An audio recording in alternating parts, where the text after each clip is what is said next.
Desiree with theastrologyaddiction.com, and thank you so much for watching. Today's video is going to be on Kanye West and Kim Kardashian's recent divorce that has been trending on Twitter and really one of the main highlights in the news the last few days. Now I'm going to put up their charts here in this video and go over some transits and progressions that they're going through individually, and then also look at their relationship composite chart to see kind of the phase of the relationship that they're in. So I practice traditional Hellenistic astrology, and my goal is to help you find purpose and understanding through the cosmos. So if you are interested in booking a reading or a relationship reading with me, my link is in the description box.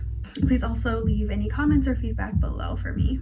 Now I want to look at Kanye first. So Kanye's a Pisces moon. He has his Mars and his Venus in Taurus, his Mercury is in Taurus, and his Sun is conjunct Jupiter in Gemini. He's a Cancer rising and Saturn in Leo.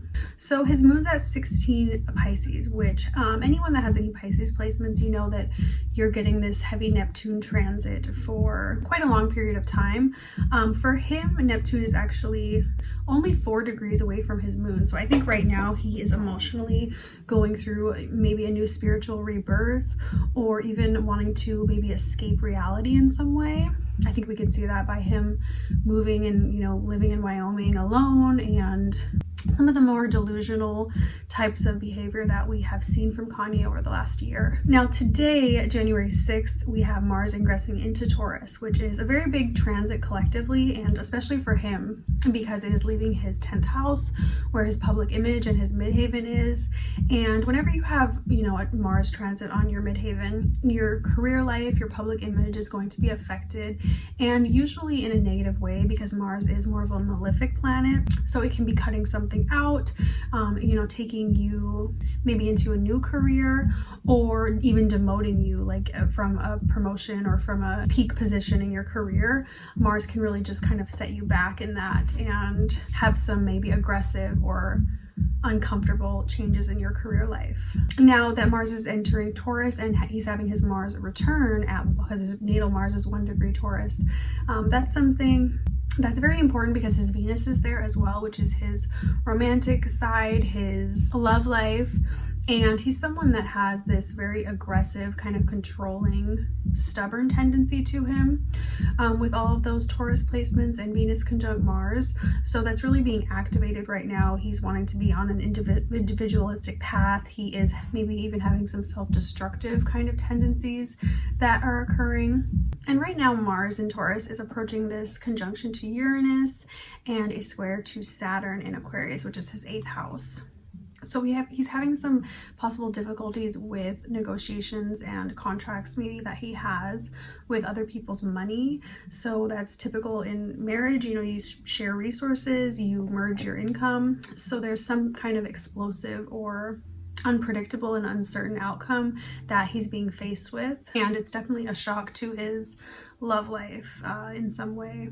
His Chiron is also in Taurus, so he has a wound around, you know, stability, having stable things in his life, having consistency. So it would make sense that right now he is maybe doing what is more comfortable for him, which is, you know, disappearing, escaping, leaving the situation when it's not benefiting him anymore. He also has the eclipses this year, North Node in Gemini, South Node in Sagittarius, on his Sun in Gemini. And a Sun Jupiter person is someone who really sees themselves in a godlike way.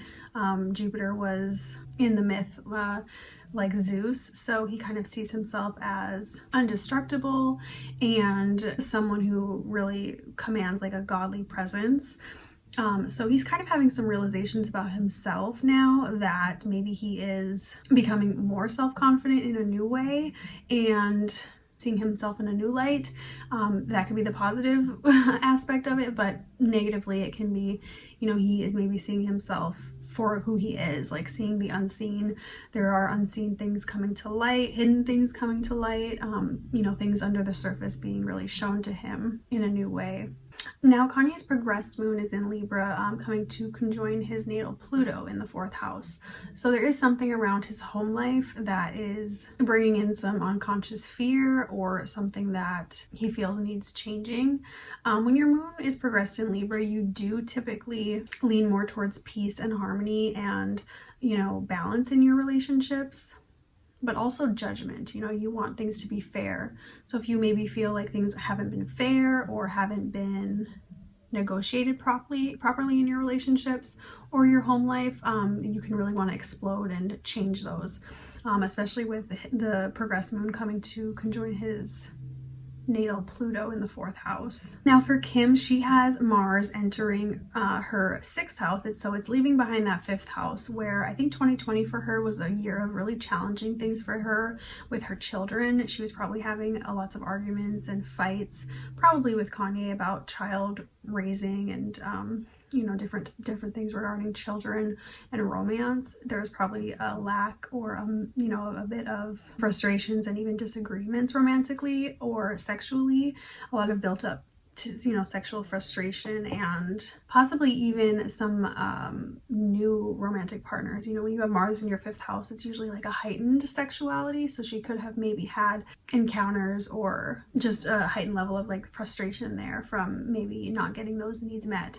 And now that Mars is moving into her 6th house and Uranus is there, there's going to be great changes and challenges for her in her daily life and daily routine. She'll probably have some unexpected disagreements, fights, and even possibly like legislation that she is having to deal with. There is a shock coming as this transiting Uranus opposes her natal Uranus in Scorpio and her Mercury there. She's probably starting to see things in a new light and have maybe a unexpected shock to what she believes and what she had thought was true. There is kind of more to it maybe that she's starting to uncover and learn about.